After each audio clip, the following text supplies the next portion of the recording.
I'm going to call this meeting to order. This is the Animal Control Ad Hoc Committee meeting, and would anyone like to give the invocation? Anyone like to? I would like it. Sure, thank you. Dear gracious Heavenly Father, we come before you this night to say thank you. Thank you for the opportunity to be able to get together and discuss things and come up with ideas and stuff in order to try to make things better. It's only by your grace and Jesus Christ.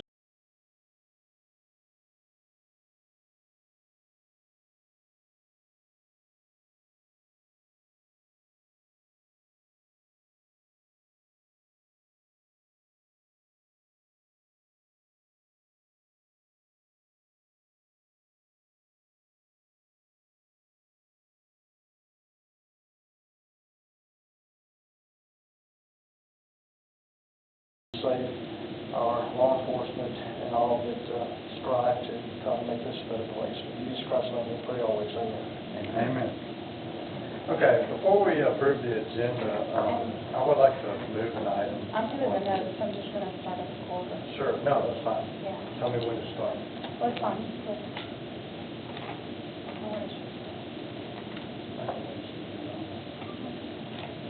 Before we start the approve the agenda, I want to move one item without objection to welcome a new citizen member, Randy Townsend. I want to move 8A up to between 4 and 5. That way she can be in on anything before this. She doesn't have to sit through the whole meeting. So without objection, I'm going to do that. Is that okay with everybody? What were you going to do with that item anyway? Just sort of like, hey, how you doing kind of thing, or what? Make her a active member. Okay. I don't know exactly how to do that, but if it's not But she's necessary, a member. She's already a member as it is. Since she was voted in, can we just? She's already a member of this board, so it doesn't matter where it is. She can vote on anything that would be coming up. Okay, then we'll just scratch 8A. How about that? I mean, that's. And I was kind of wondering she is why that a was member on. as of right now, so welcome. I mean, welcome back. Okay. So I'll entertain a motion if anyone would want to approve the agenda. So moved. I'll second. All those in favor? Aye. All opposed? Okay. Oh, sorry. I gave you. Yeah, now you get it. No. You officially do it. Recognition of the public. Amy, would you like to come up? State your name and address for the record, please. Amy says American on 17th website. So I read the meeting last month, and so I just have some questions for them.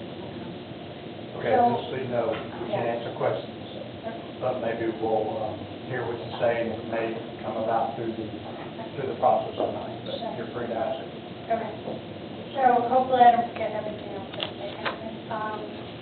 So piggybacking on what the lady last month said, that she was concerned that animals are being adopted out that aren't spayed or neutered. I think that would just exacerbate the problem, of course, with animals. And then this is a question you don't have to answer, but I was wondering, what is the mission or the primary goal of animal control? I know there's different variations and different things that they do, but for the animal intake here, are they supposed to be adopting out these animals? Is that the goal? And if not, or is this a kill shelter and just a waiting station? And I didn't know the answer to that, so that's just something I was curious about. And then another thing I was curious about, I know that the sheriff's office took over animal control, I believe, 2008. And I think the way I understood reading it was that inmates are taking care of the animals. And I was wondering, since inmates are taking care of the animals, and there's no way that the community can volunteer. I know that I have volunteered at the Humane Society down in Hendersonville. Both my daughters have.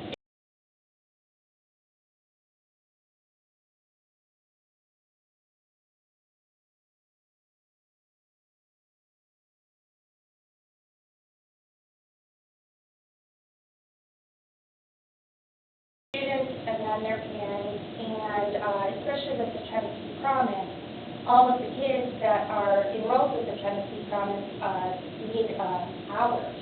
And most of them, honestly, I think go to sleep.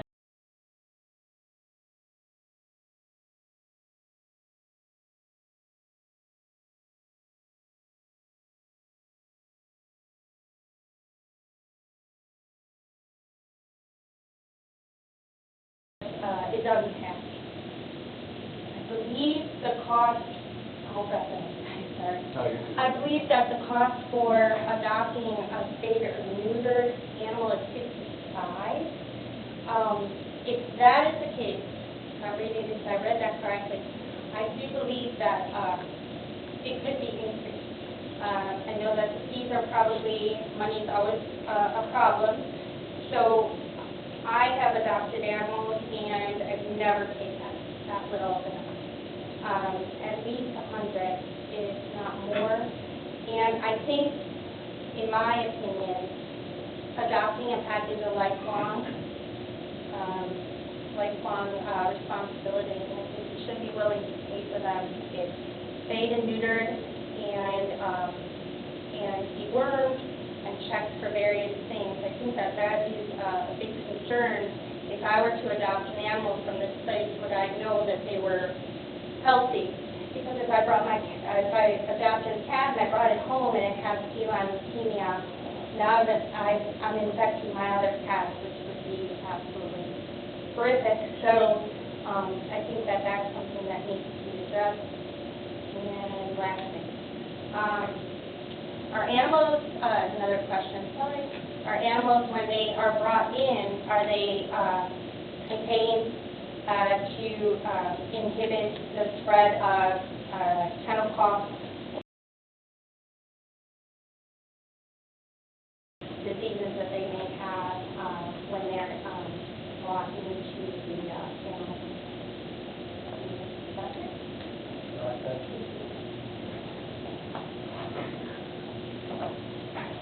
There were a few things said there that I don't mind giving Lieutenant Matthews the opportunity to respond to if he wants to, because some of the questions was directed straight to you, so if you've got some answers, or if you want to just, I'm like taking notes, if you want to save them for next time, then I'm okay with either one, but I don't want to not give you the opportunity to respond. So During the citizens' comments, that's at the last one? That's the last Okay. one, and do we need to suspend the rules for that, or can we just? He's on this committee. I'm on the So we can committee. just go ahead and discuss it? Yeah. Okay. This is a report of the chairman that we're on now. Yeah. You just want to have it as that report, your report to discuss this. Yes, that's all I can do, and I could, ask it in the form of a question is on good. one of them, and was the mission statement of animal control, because I know whoever's in control probably has a different idea in mind. If you guys have one, Right. that would be of interest to the committee, so go. This is a package I made for each of you that outlines probably the majority of the information or questions that was asked is answered in this package here. And I've got some extra that I can pass out also to the citizens while we're here. I've got basically I think we talked about when we took over. It was 2008. Sergeant Mike McLaren took over in 2008. It was August. And the reason why we took it over was because there was many problems at the old facility on Longhorn Pike, operating out of Gallatin building that they was owners of, and it was in need of bad repair. So it'll tell you that Sergeant Mike McLaren, Sergeant Ryan, myself, and then presently Lieutenant Tarlack. So that tells you underneath there, they'll give you, if I just go over this, take care of this, it gives you the current staff and their job duties, as far as the lieutenants, the certified deputies. Lieutenant Matthews, can I interrupt you for a No, second? sure. Brought to my attention, we forgot to approve the minutes. Okay. So, There's one change in the minutes. okay, yes, please. It was on, instead of under C, It says in 2011, a new 10,000 square foot facility for approximate, it says 11 million, but that should be 1.1 million. Gotcha. I just want to make that correction. It would have been nice if we had that. Okay, any other changes that anybody else saw in the minutes? That's the only thing I'll say. Entertain a motion to approve. Anybody? I'll make a motion to approve. Have you read the minutes? Have you read the minutes? As presented. Okay, second, all those in favor? Aye. All opposed? Okay. Order is brought back to the universe. Yeah, so go ahead. Yeah, so anyway, it's got your job descriptions from the lieutenant to certified deputies, their qualifications, what they have to have for qualifications in order to do the job, including their animal training. And like I said, it goes down there and mentions all that. It talked about if we hit back the $150,000 that was turned back into the county. We had a question about that. This was a surplus money left over from unused salaries due to staff shortages and unused fuel budgets due to vehicles not being used because the staff wasn't there in order to operate. And we all know that any surplus money in the budget can just not be arbitrarily moved from one location to another, especially salaries. It takes the act of the commission to do that, and most of the time the commission is unwilling to take it out of salaries to move for another line item. In past history, now we got a new commission and they may be more willing to do that, but that was in the past. Next is the total budget. We have for the budget committee, for the animal control 23 and 24, and they've got it circled right now. This looks like it's $611,771, and that includes everything. And you'll see probably the majority of that's going to be for salaries. That's the budget that we give. Yes, sir. As a commission That's to animal control. That's correct, yes, sir. And from there, now we were talking about, she asked, we had a question about intake. The software that we use, Shelter Pro, it's called Shelter Pro software, and it tells you step by step what that software is, the animal control module. It goes through, tells you different things, and then it goes into the actual intake sheets where the information is put in. As you can see down through, it says, citizen turn in, who the staff intake person was, where it was located at the shelter, the overall condition of the pet, let's say it was good. It goes into the animal. Yes, sir. Can I ask you a question while we go so that you Sure. backed up? So the Shelter Pro software, do you guys have a contact for that person? I know there was some issue with Connectivity. Yeah, between the thing, and I don't know if y'all work with somebody all the time, or is it our internal IT people? Yes, our internal IT. Sheriff's Department has their own? Correct. That is Dwayne McNeese. He is our internal. And now, over the last 2 years, they have incorporated the county's IT department to be able to assist the sheriff's IT departments on different things. Now, the county can't do some things because it's TBI and FBI regulated and have to be approved and stuff in order to work on, so they don't work on that. But they can work on other aspects. So that's just been done the last couple of years, getting the county IT department to try to assist. So the new IT director that we have here has...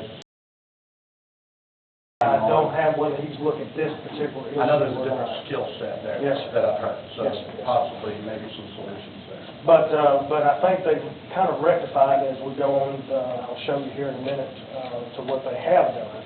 Okay. But that tells you, and it's got the medication or vaccines, all that can be noted on the intakes, on the intake forms when they come in. We've got another sheet, which is a non-owner release form, so they just found a dog and they're bringing it in. Then you've got the case number and the species, which that comes off our module, all that information. Which one is it? This is one the citizens just may bring one in. Thank you. When I put it down, I just want to be... Sure. That's all. Yeah, but that's a non-owner release, meaning they're turning the animal over to us, and they sign and date it, so we have record of where the animal comes from. The next sheet I'm saying is our intake sheet for the officers transporting the animals into the shelter. Like I said, it covers date, time, which kennel they put them in, say if it's after hours, if it's during hours, then we got different kennel numbers that they go in. If it's quarantine, if it's a bite report, everything about that animal is put into, on this sheet here that they are aware of, including the complainant, and if any owners. If an owner comes to surrender an animal and it does belong to them, then they sign the bottom of the form there, stating that their reason as to why, whether it's aggressive or different things. They'll tell us that it's good with children, good with cats. This whole list of questions that we ask when we do get an owner surrender. Most of you non-owner surrenders, they just don't know. As you go through the next one, any complaint or owner information, that's again part of our module. All that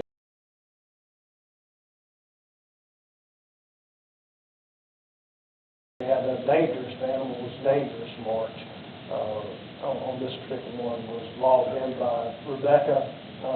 So anything to do with that animal, they click and have that information within this system, so that a future case or whatever come back up or questions about that animal, we can go back in the numbers assigned to the animal when they come in, and we can pull all the information up that we have on that particular animal. Photographs, like I said, we load photographs into the system, so we got to take a picture, have that into the system. It just goes on.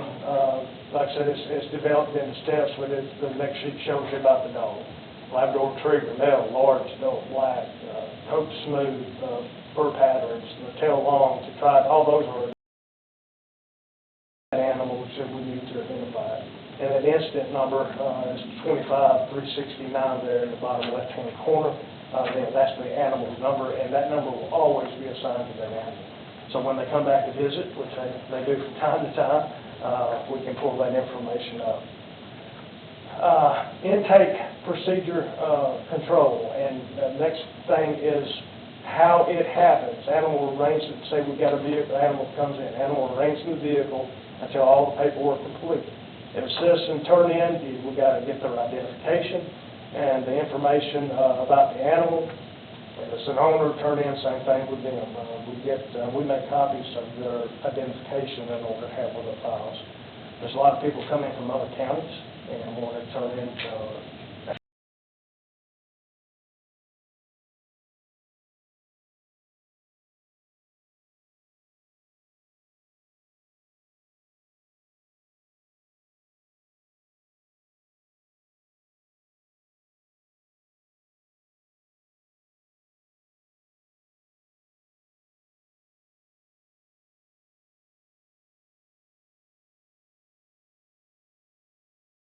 And it tells you just step by step what we do with the animal. Once paperwork is complete, we go outside to evaluate the animal, see if it's friendly or not. Sometimes they're not friendly. Sometimes when the non-friendly ones, but they're okay with.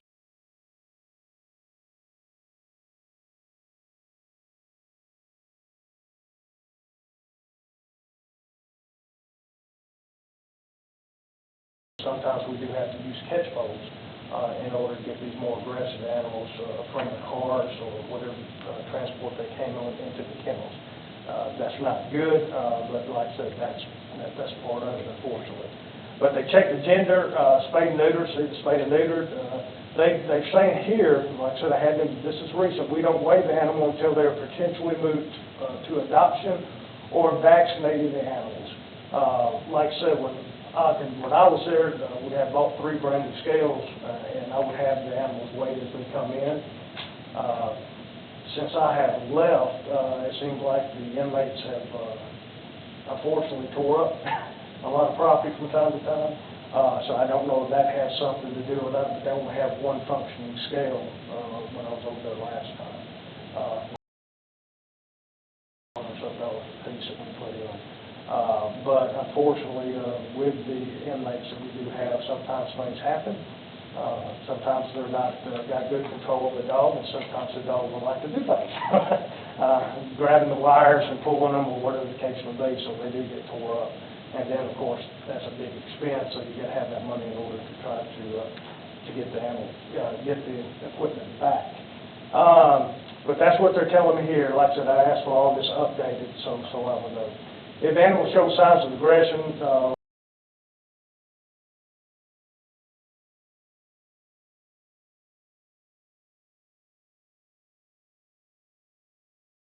if the dog is, or the cat, are showing aggression, whatever, then the officer has to come in and order to do it. One of the officers listed, That's page correct. 2. Right now, there are 3 officers there. It's Lieutenant Tarlackey, Officer Spray, and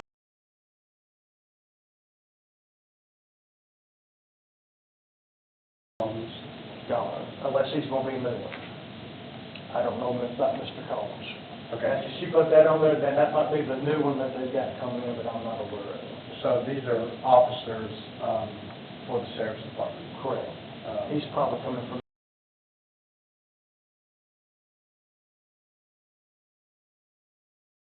In animal control, or is they using their deputy training? No, they're trained in animal control.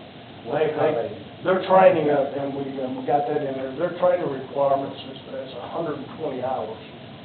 Training is an A, B, and C module that they have to go through, 40 hours each module, which is a week of training. They go somewhere? or- Yes.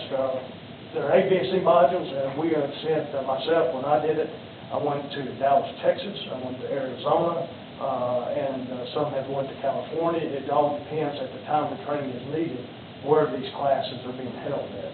And the sheriff has made it a point that he wanted all the deputies certified, not only as law enforcement, but certified.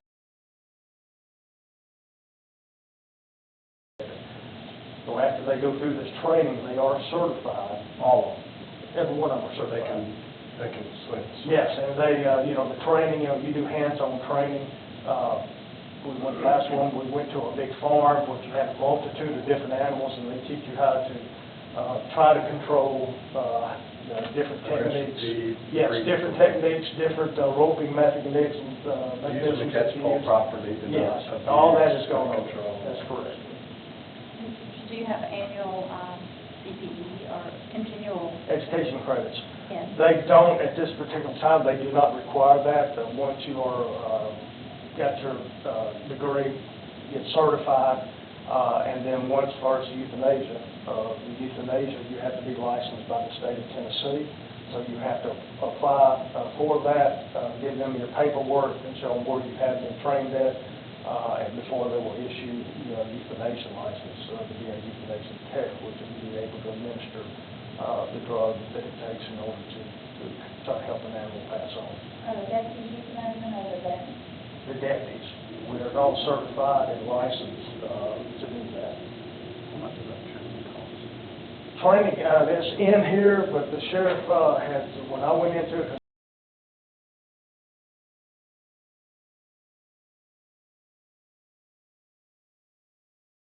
animal control officer. They got the initial training from the law enforcement academy, but with travel, the cost of the course, which Code 3 is the one that could be put on the course that are certified trainers. It costs, like I said, anywhere from $1,500 to $2,500 per officer per destination, and we've got 3 modules that we have to complete, A, B, and C. And currently, are all deputies cross-trained? Are they working on it? Just the animal control, the ones that are assigned to animal control. These who are just regular deputies out, they have time to go over to assist, and they are shown by our certified deputies, as far as we need assistance with catch pole stuff, they're shown how to assist, but they haven't officially went to the training just because of the cost of it. So they're the ones that are cross-trained, Yes, not every. Correct. I misunderstood that at the beginning. correct. That's a lot of information, but it just goes down through here, so they, like I said, if the animal's aggressive or whatever they will call an officer in to handle it. The animal's retrieved, the individual is free to leave. After placing the animal in the kennel, they document the number and physical features of the animal. If the animal's a stray, they'll just go over that information again, so they enter it into the system. This is the card that's in your package. It shows the animal. That's a picture of the animal, and then it goes over. They don't have a name, and they will be assigned a name. That was up to the young ladies up front for different names. It's got the species or the dog ID number.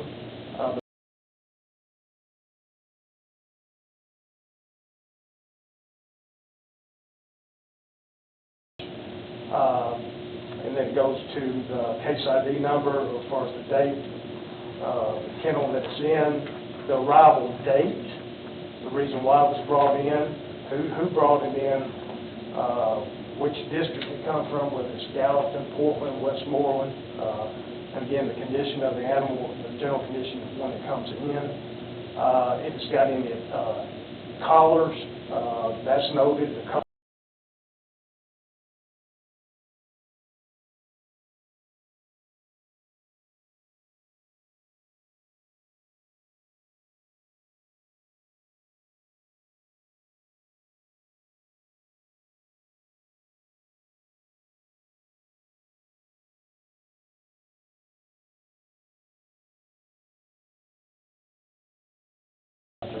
And you have a chip reader, right? And we got a chip reader, yes. Scan every dog? Yes. On entry, all the dogs are scanned, checking for that chip, because a lot of them, we love it when they got the rabies tags on. Because we can take that number, we got a list of the different vets, when the numbers come back to where they issue, and we call that vet and we can find out the information. If they're chipped, which is another wonderful thing, it's all information.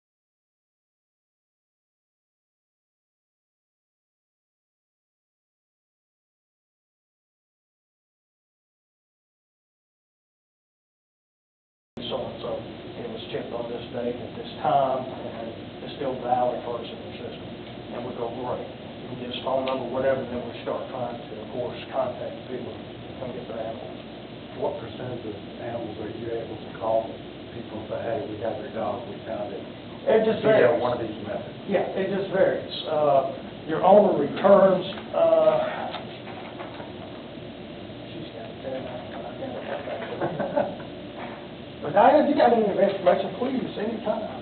Well, this is the intake from each, from the sheriff's department, how many dogs we have, from Gallatin. Yeah, that's what I was told. Last page here, or second? Yeah, the last two pages is 21, 22, and it looks like she has the numbers up to 23. Up to the October, okay. Just for example, and I've got a complete package over here going all the way back to 2010, all the way to present, in order to show animal intake, animal adoptions, animal euthanations, return to owners.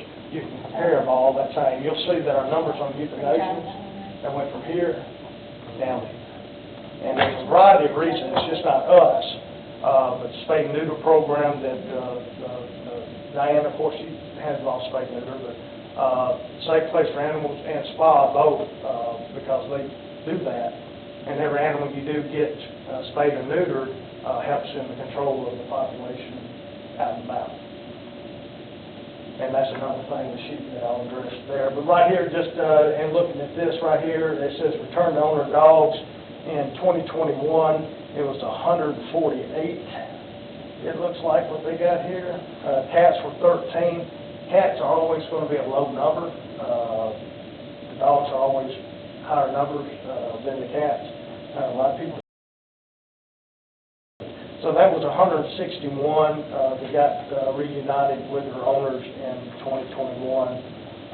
And in 2022, it was 157 and 14. Yeah. So, and I have a question. Sure. I just want to be clear. So, are we on the same page? Yes, ma'am. Okay. When I have a shelter dog for $251, how is that different from is this the Sumner County Sheriff's Right. Office dog? Is that dog? The is shelter that dogs 30 are those actual dogs that came into the shelter from citizens. And they're not in the, so that would be the 140. is the 146 and the 251? Or is that a separate That's amount? a separate line. You've got the shelter dogs, shelter cats, and shelter others. That's the ones that come right to the shelter. Okay. So that was 472 total. So out of 472, we had, 148, 226. I got to try to read all this. So you're talking over half, or right at half, has been returned, according to this. So, Am I reading that right, Ms. Diane? Got 148 there. yeah, I'm still not. Yeah, 148.13, yeah. So that's for the year as far as to the shelter. But what you That's also, the total of the year. from the shelter, but what you're looking at, they also have other animals, you see. Sumner County, the sheriff's office, as far as the Gallatin dogs that come in, that's strictly the dogs from the city of Gallatin. Sumner County Sheriff's Office dog? Yes. The shelter, no, the Sumner County Sheriff's Office dog and cats, that's our patrol officers who pick them up in the county. Or our, You've got Gallatin police that pick and up then you've in got Hendersonville. Gallatin police that picks up, so we track their animals. And then you've got Portland, Westmoreland, any of the cities. Millisville usually don't.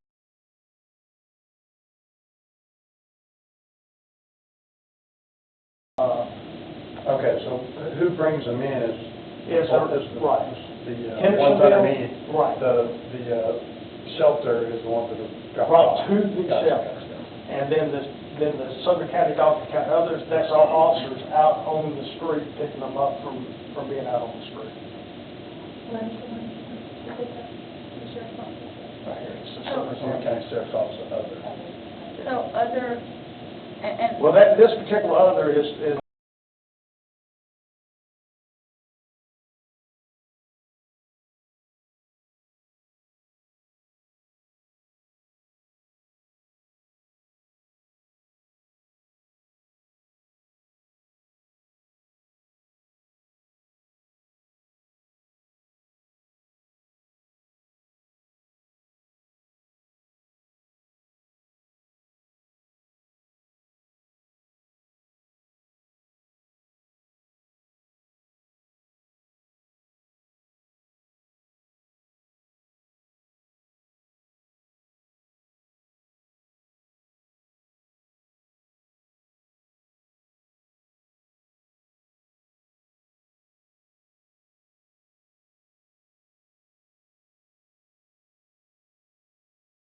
came through the shelter in 2021 was 1,130. When we first started doing that, it was 4,400 some odd animals in 2008. Unbelievable. And again, so you say, why do the numbers go down? Once again, it's the act of programs, educational programs out in your community, like I said, the work that SPA does, the work that Spay Leader does, a bunch of your rescues, they've got different things that they go out and they try to do. Some of the rescues try to go out and get the cats, per se, without them having to come to the shelter. So those wouldn't be in our numbers, that would be in their numbers somewhere.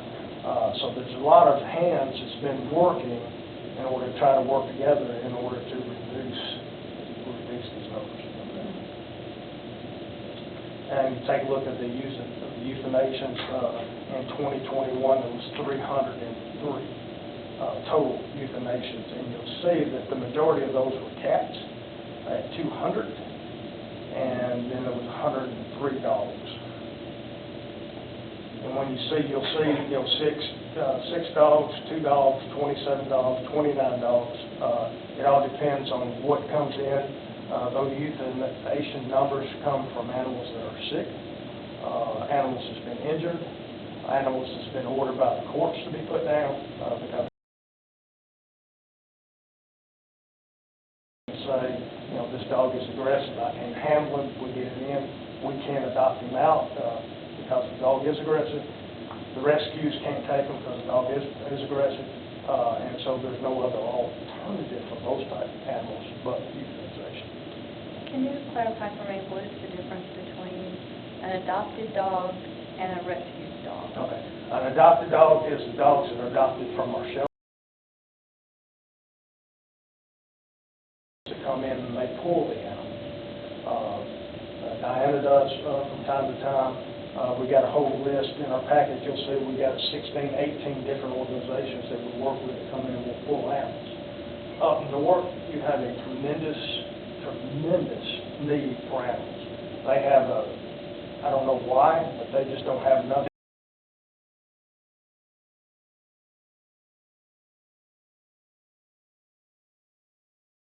That will pull 15, 16 dogs.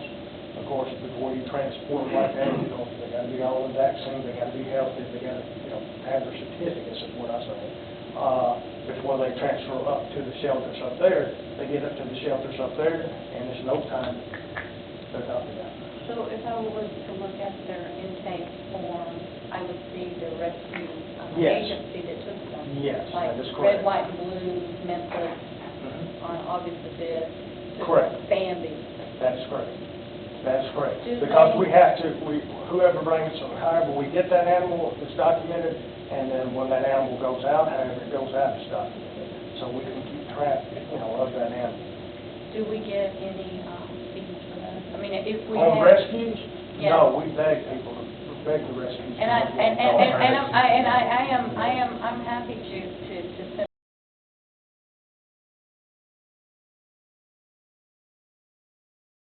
From when that rescue has incurred that cost. Yeah, To them. and it's just that in the flow of how we're doing things, and I know we've been talking about the vaccines and the spay and neuter, if we don't allow people, Correct.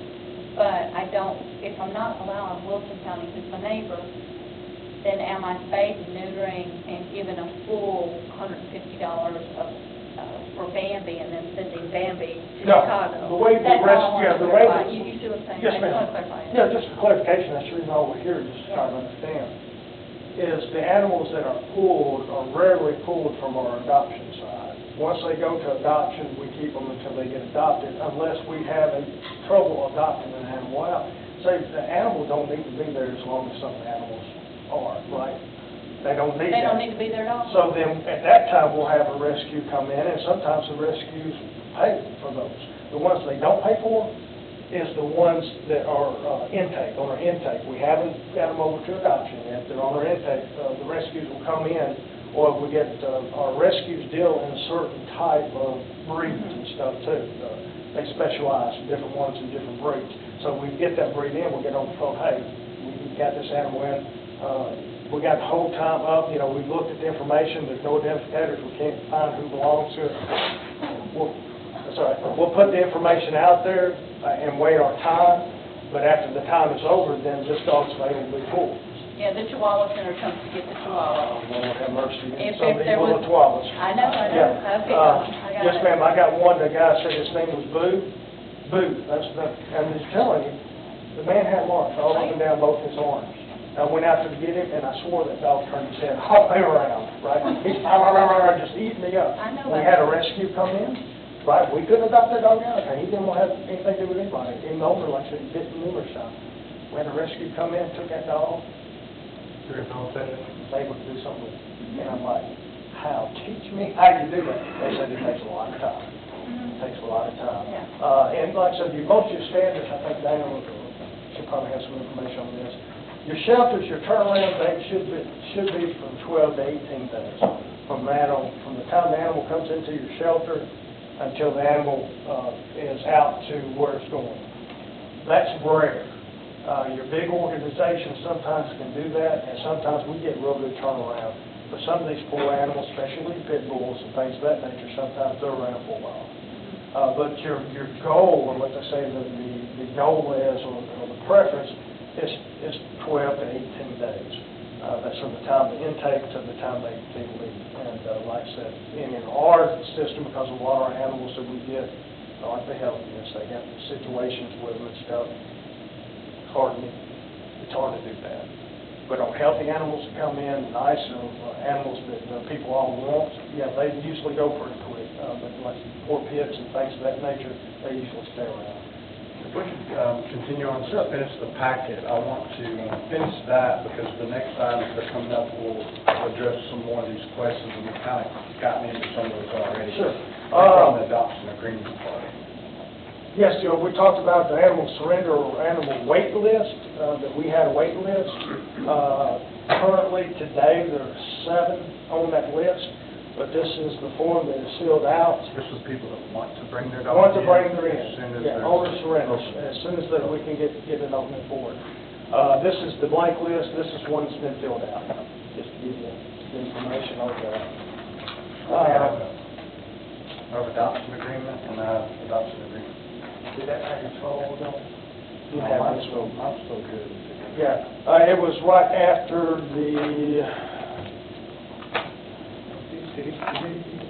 right after the little dog page. We was going back to I thought we were all the way down to the intake of, We kind of did. I think we skipped the one. yeah, I was going page after that. And you just got shuffled, that's all. I've got an unshuffled one over here you now. Well, like I said, it's just an example of the forms that we use. Okay. And we talked about the owner release form, we hadn't talked about that. We did talk about that, sir, but I must have missed that owner surrender.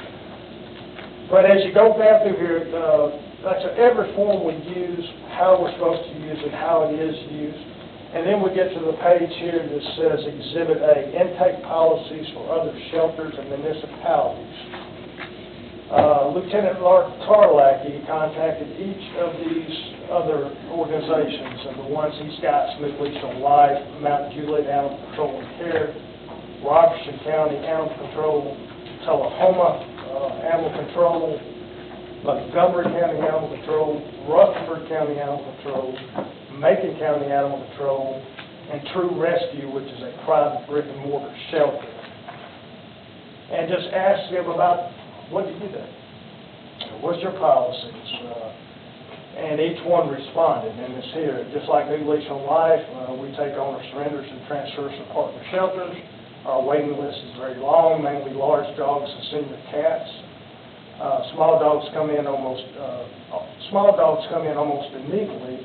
Large dogs, anything over 30 pounds, or senior cats, it's about a 6 months to a year wait for them to come in. When we take in owner surrenders, we have a suggested donation amount of $40 for a single animal, $75 for a litter, but it's not required. Those are just suggestions. We have prioritized, and this they get a lot from Wilson County, owner surrenders requests. But we'll take surrenders from other counties, but they prioritize the Wilson counties first. And we are working on a courtesy post page or website that they hope to have up soon. We post all fixed dogs and cats from our wait list there, and unaltered animals will not be posted on that particular site. But that is that one. Then you go Mount Juliet. Mount Juliet Animal Control does take owner surrenders, but you must live within the city.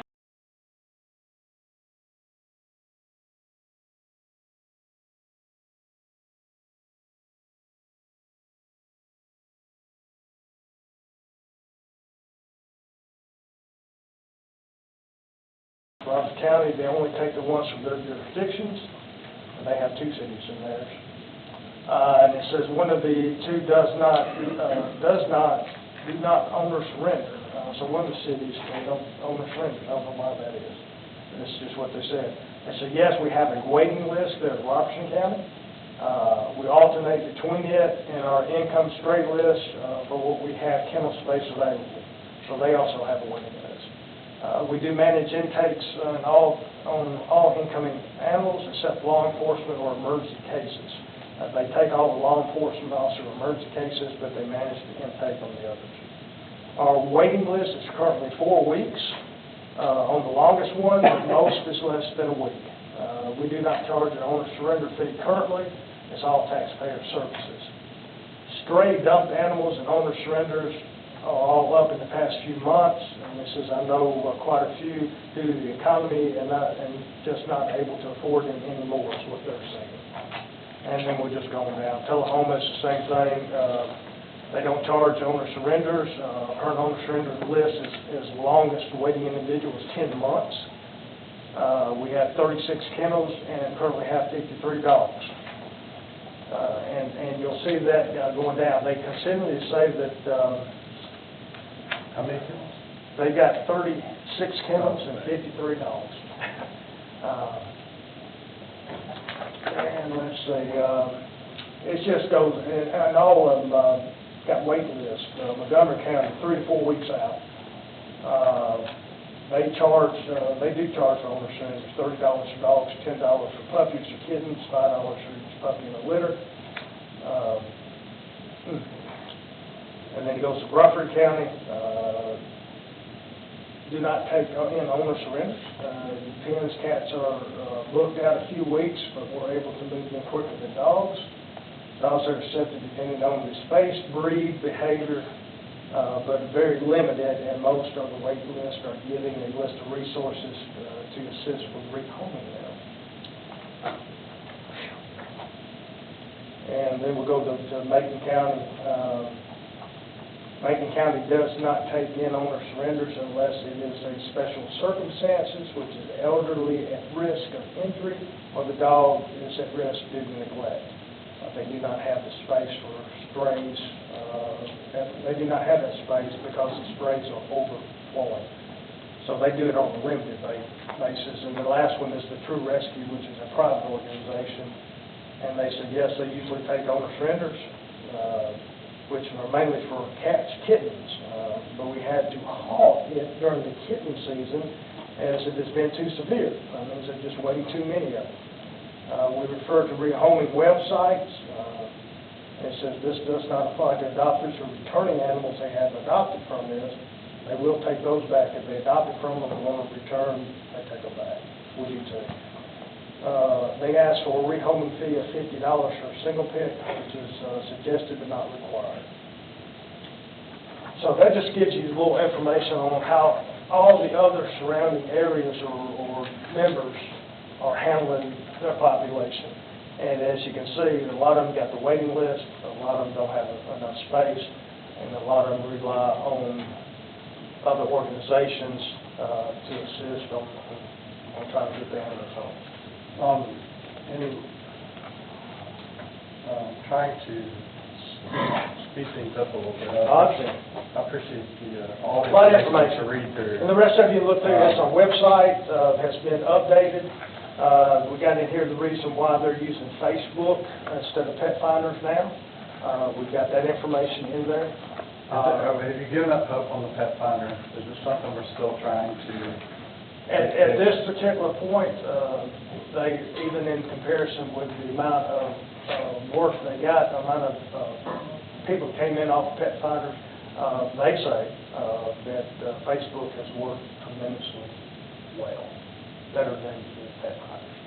So that's the reason they went on and started using Facebook, because they had better response for adoptions and getting the animals back out versus just the Pet Finder themselves. So how long did they try Pet Finders? I know Pet Finder was there before I took over under Sean, and I don't know if Michael had Pet Finder or not. Do you remember that? It's been an issue since y'all been in the building. It's always been the software. 2011 is when. And you've never been able to get it on Pet Finder, so Right. I don't know why they can't be something different. I mean, we can even do it from our phones, which I know you all have sheriff's phones and you Right. do that. Well, let me ask that question to someone that knows Diana, like, they're having great success with Facebook, but is Pet Finder still the standard that the majority of people go to first, or is Facebook now the first place most people go to? There's validity in what he's saying. Facebook is working, but could we have even more success if both are working, is what I'm getting at, and I don't want to give up on Pet Finder. If a lot of people still know of it and go there first, they may not think to go to Facebook unless we can get the word out to change everybody's minds. Well, I mean, it's just, it's the sheriff's department, so if I live in, and I've adopted dogs to people in Boston, to wherever, because you can get on Pet Finders and you can put in a 10-mile radius or a 1,000-mile radius. So if you're looking for whatever breed specific or anything, you can put that in and you can adopt all over. So with the sheriff's department, if you've got,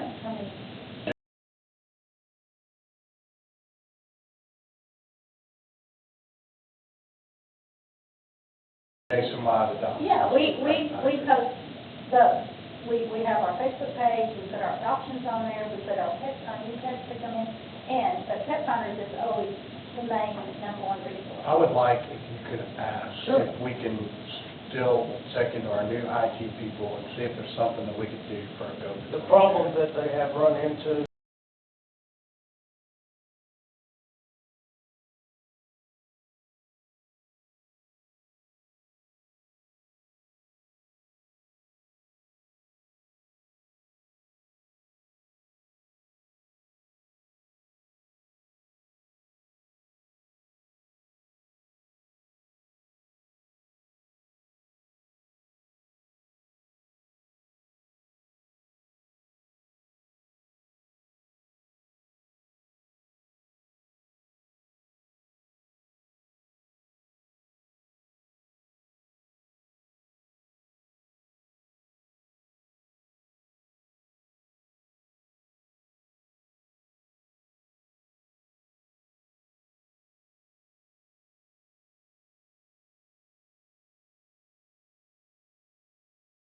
this new software.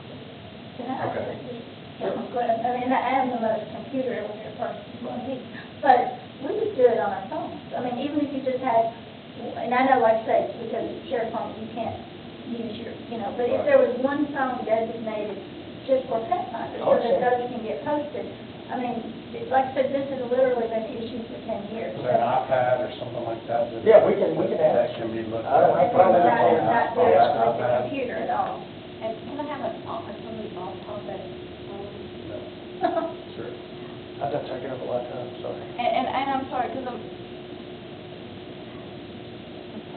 I know we started late, it's my birthday, my husband's taking me out to dinner. Oh. So I just want, Let's wrap this up. we were starting at 5:30, but I kind of thought we'd be done, so. Well, I'd like to I'll take it solve on. all the world's problems Right. if possible. No, but on this, yes, on this, if y'all will review this further, and I can get together with the young lady or afterwards and answer any questions they may have, that have. And I'm not saying shut down or anything. No, no, no, I'm just saying I I'd like to understand. go As long as before- you get Yes, past- if- Usually I'd like these to go out, before 7.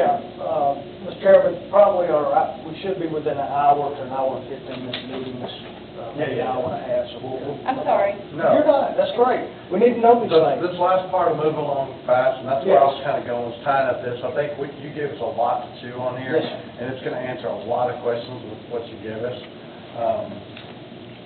And as you go through, y'all got a question, you'll jot it down. So and get it back some of to these us. things have been talked about in your presentation here.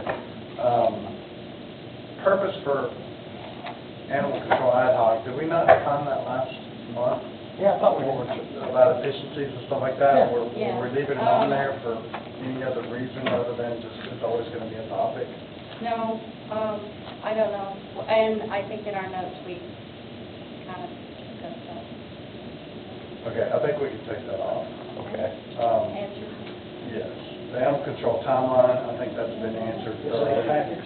We left it on there, but I think both of these were left on there for Diana's purposes, for bringing her on, but I think she's up to speed. She's been following along with everything anyway. Discussion of the spay and neuter procedure.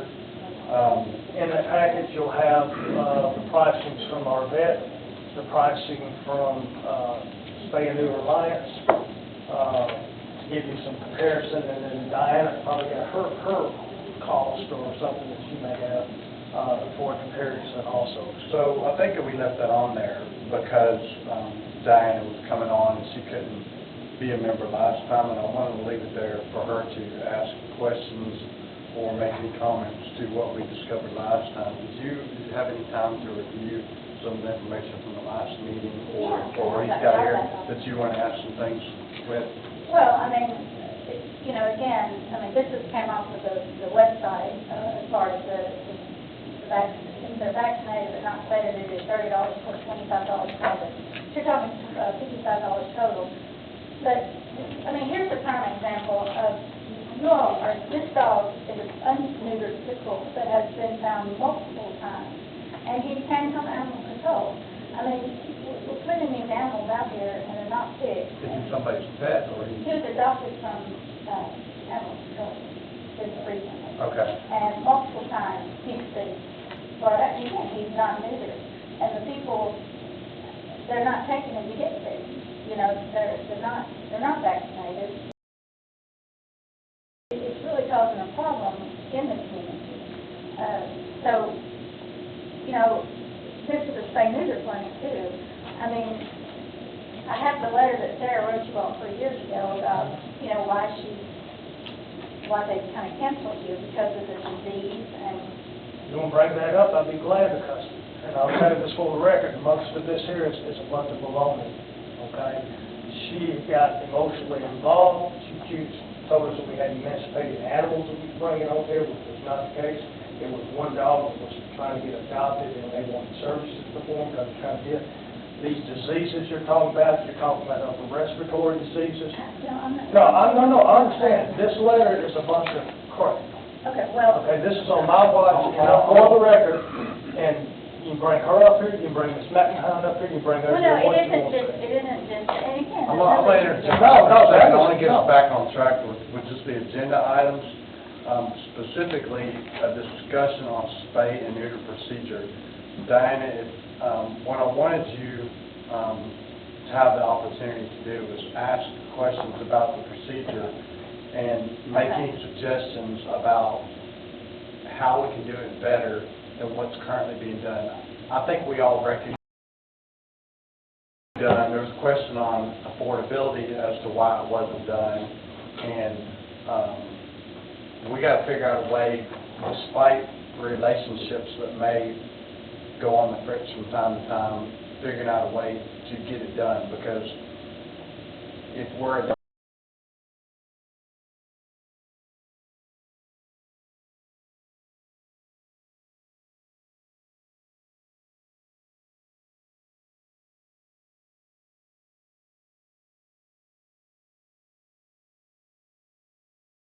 or if it's, you know, a money issue or not. Let's stay on track with that first, and we'll get to other places possibly. Well, it's like when, you know, you had said last week that the vet was charging a lot, you know, to. His prices are.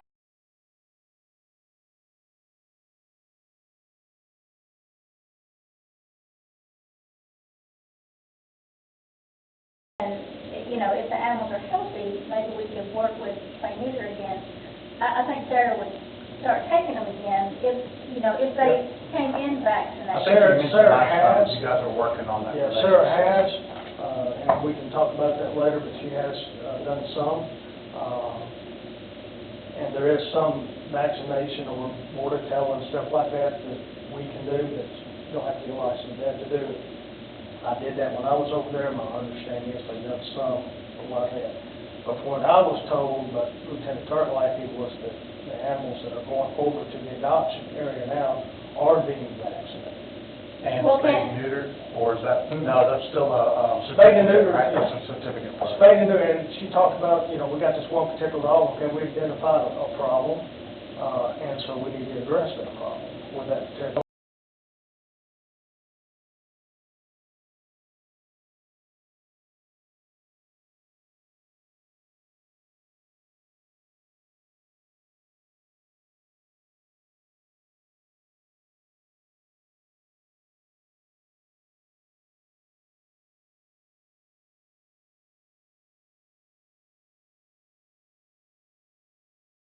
Doing that because of COVID and because of our situation with Sumner Alliance, Spay Alliance.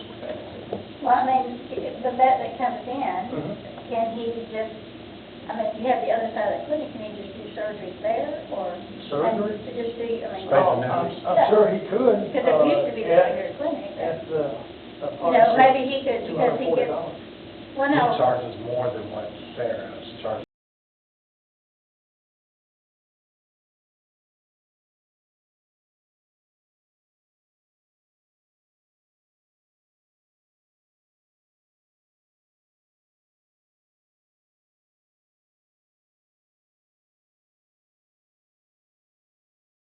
About the money that it costs for him to do it versus Sarah. This is where the hang of it is. I understand that well. Correct. So, Well, I with mean, that being known, Well, make a I mean, comment. Sarah has the same cost as he does. But she gets subsidized She in grants, subsidized. right? Yes, she does. she does, but again, she still has to pay the veterinarian, and she had, like, her vet, she pays $1,000 a day. You know, you can't, and basically, you know, $120 an hour is basically the, so if you paid a vet, or even not even that vet, pay the vet to come in and just do surgeries all day. But That's she what has the does. money to pay it through her grant, and the hangup is he can't get grants because it's a government entity, was what we determined last time, right? Canada, yes, and we So- passed a new thing for it all that now, too. So the issue. Grant money? He knows what he's talking But go about. ahead, but go ahead. I'm not talking about timelines for No, he's talking about something else. Okay. So, the whole point of the matter is, the grant is where the hangup is. If we can figure out a way for them to get grants, they could do the same thing she's doing. The only way this works, the way we want it, is for them to have either more money, or for them to have a better relationship and/or a contract with somebody who has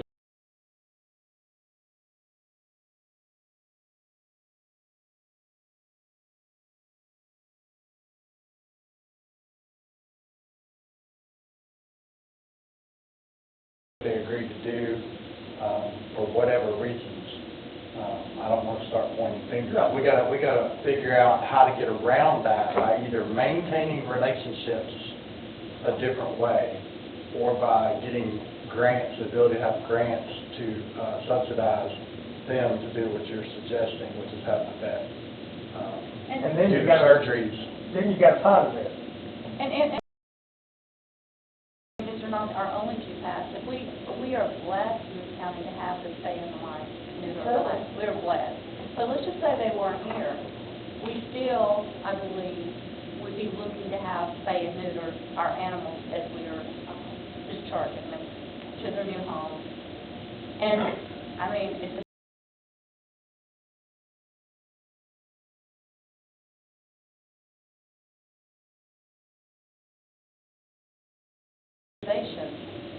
but at the end of the day, we just need to Well, you find. just charge When you more. say taxpayer, you're talking about the adopting taxpayer. It's a service fee. Is that what we call it?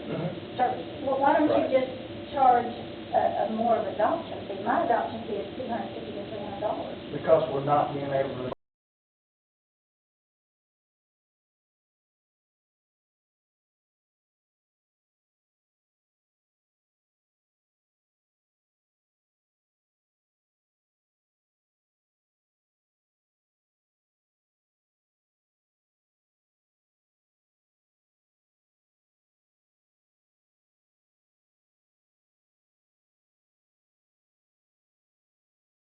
Price is low, because once you raise them, they're not going out. I think that's a reasonable amount for a, I like the low rescued or prices. adopted. I would rather lose dog. money and get our animals out. So here's the thing, if they can't afford, like I said, if they can't afford a $55 fee, or which a lady went to spay neuter this a couple of weeks ago, and she paid either 30 or she didn't have the money to get the animal fixed. So, you know, in that kind of, you know, again, you got to do quality adoption. If you're just passing them out, you know, these animals, they're coming back. You got a revolving door, because you're giving them to, hey, we got somebody, they don't have the money to take care of it, they don't have the. I had this talk with somebody, and I see where you're going with that, but I think that's where a private, possibly for-profit, has the ability and concentration to do that.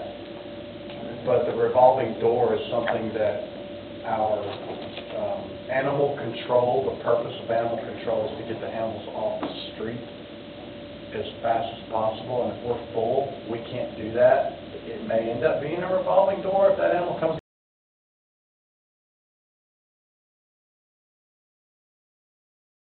But we can't stop this job because we're full. Now we can't get them off.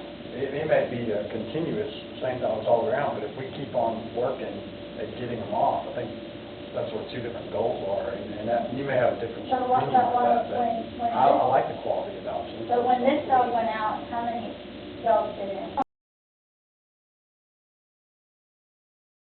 You know, do the quality adoptions, and I know animal But that's a control is a lot different more. issue though, yeah, right? quality adoption versus spay and neuter, I think are two different issues. I want both, but we have to have the spay and neuter. So I want to focus on that. Hopefully, we can get the quality adoptions too. Well, we could start, you know, again, I mean, you take in about 1,100 animals, you're talking.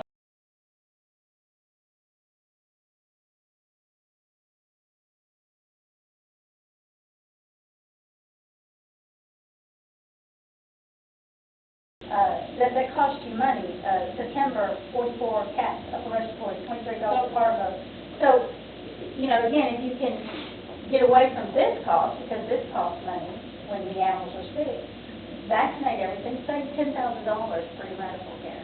So with the low vaccination fees, that requires, again, that relationship with No, somebody I who mean, can do it, right? they could do them. Your, everything but rabies, the staff could do. At that low cost? And you can get the product for what she gets it for, or somebody else gets it. That's what I'm asking. How do we make that happen? You just order it. I mean, again, I mean, you got a veterinarian. Do you think you guys Sarah would that even do order it for me. know how, that know?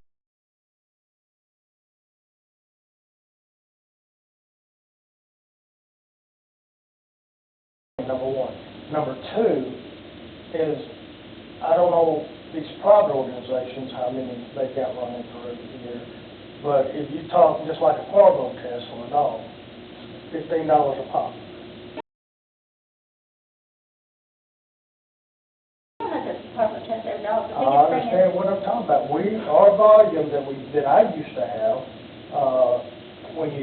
every animal, the sheriffs said every animal come through that door and then they don't get adopted or they don't, whatever, they be euthanized, then all the money we spent on that has been wasted. That was his preview or his understanding of looking at things, the reason why it doesn't.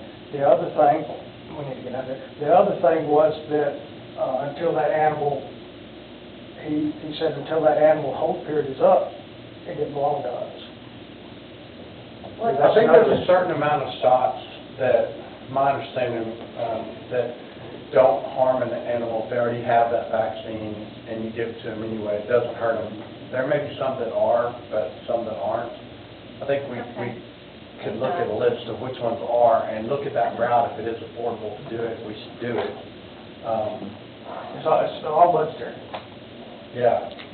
It's all budgetary and. Well, we need to know what the shortfall is on the budgetary and figure out why we can't do it, or if we have to go to the relationship building route or be autonomous with finding grants that can be gained by If we could just get the animals better, you know, healthier, I think Sarah would start taking them again. So, and that point of would- order.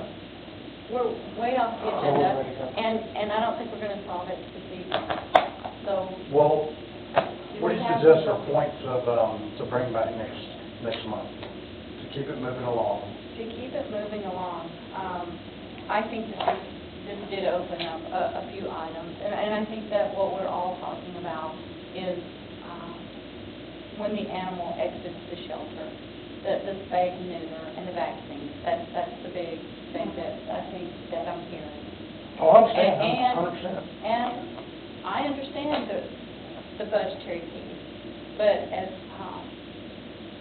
Mr. Jones said, this is different because as government, we just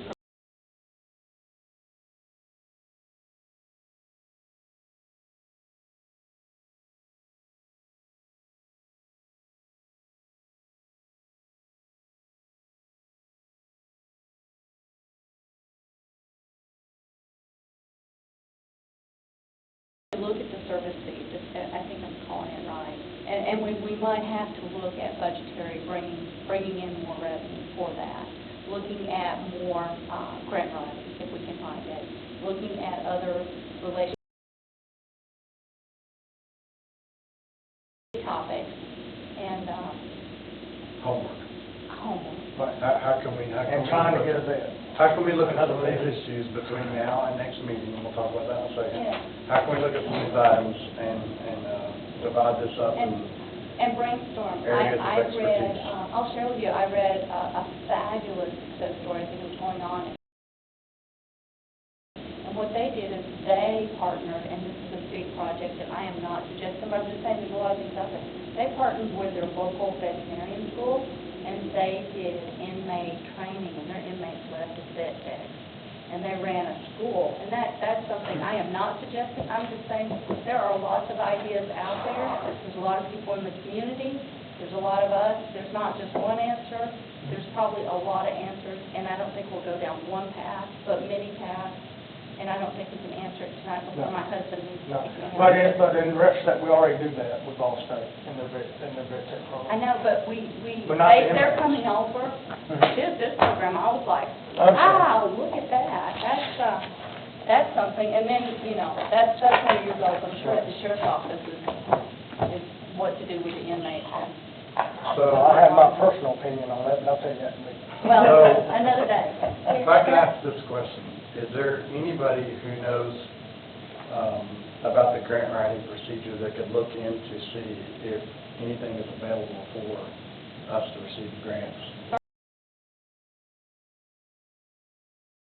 Department. I don't do anything. Miss Okay. McMahon knows about that. Yeah, I don't do anything. Who's that? Miss McMahon, she's She been worked with around you. for what, June, 40 years? longer. June She work started with you the or first- work with you? June started very first in 1995. Independent, Sumner County. Yeah, Okay. But she's got knowledge. and she is part of, If either of you know her, yeah. can you not meet in December just because of the holidays? And that'll give us more time to research some of these things. We can meet back second Tuesday of January as usual.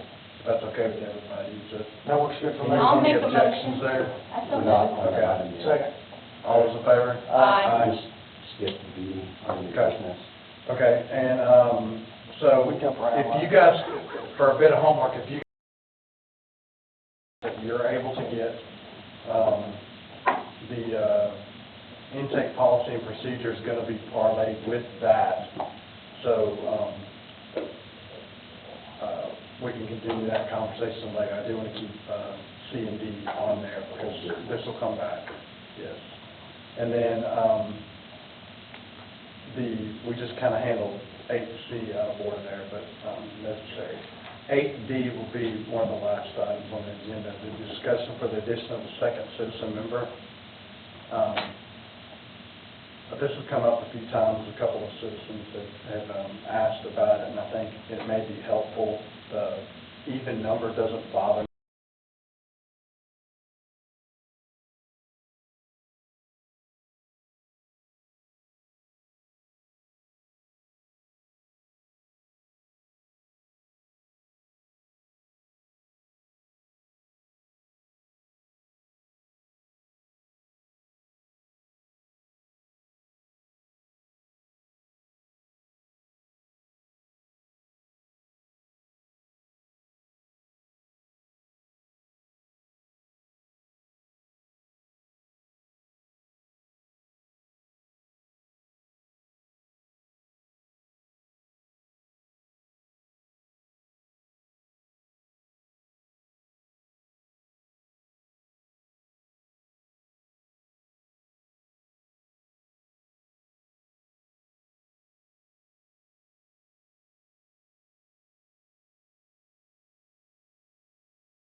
then we'll have to reconsider, we will.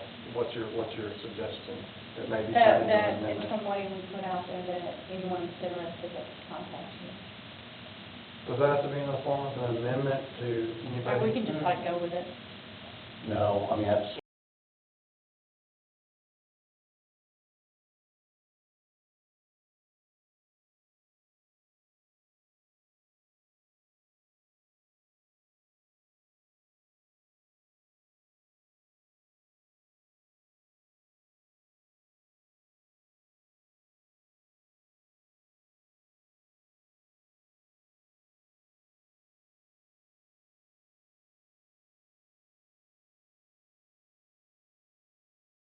And that right now. Okay. I'm going to open it up to citizens that want to, And then we will bring their name forward to the Health and Emergency Services and just add it to the agenda. Can we do all that offline, Steve? Sure, I mean, if you want to put that as an item on the agenda, you know, you can discuss it and. Because we got Yeah, 3 you weeks. know, you- We got 3 weeks, See the first Monday in December, whenever that is. at least 2.5, 3 weeks. Okay. So yeah, in the meantime, if citizen comes up, we can just suggest one. The application process, I'm not sure how you all want to, you know, put that out there. Not sure if there's any criteria you're looking for, or if there's any sort of personality, or not personality, but any sort of characteristics that you're looking for in this person. I don't know, if that's something you want to discuss. Can they, is it proper for them to email me and I'll put a name forward? Or is that fine? Sure, that's fine. Hey, Sheriff, bring it forward. Okay. So any citizen, just for public, that wants to put their name forward for this, just email me and I'll bring their name. I'll look through the list and put somebody's name forward. And we'll bring it to Health and Emergency Services. Before, to make sure it's before the, Yes, make sure you just mention that to Chairman Rogers. Chairman Rogers. Sure. Okay. Is that proper? Yes. Everybody happy with that? Okay, one more, Mrs.